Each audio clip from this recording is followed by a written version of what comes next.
Hello everyone and welcome back to Kanen Coffee. Here we have this beautiful Rocket Espresso Milano R58 espresso machine. Now for this machine we replace the valve, the hot water valve that you see right here. And yeah, that's all we did, this one right here. And we're gonna test it out.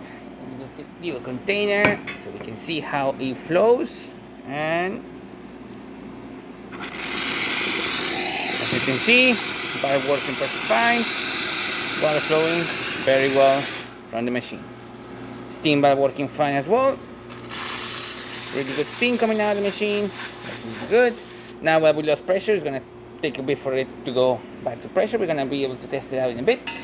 And we do not have the tray right now, so we're just gonna run the group head just to make sure that everything is running fine on this machine. And as you can see, beautiful shower shower flow coming out from the group head.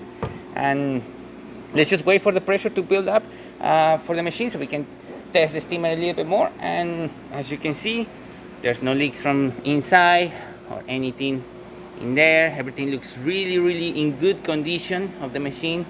Really good. Looks amazing. Machine is getting hot, so you should be almost ready. We're almost getting to 1.2 bars pressure inside the boiler. And now we can test the steamer. And as you can see, really good, working perfectly fine. Excellent steam coming out of the machine. And there you have it, Rocket R58 with new valve. So thank you so much for repairing Kanen Coffee. Please subscribe to our channel for more content like this every day. And thanks for watching.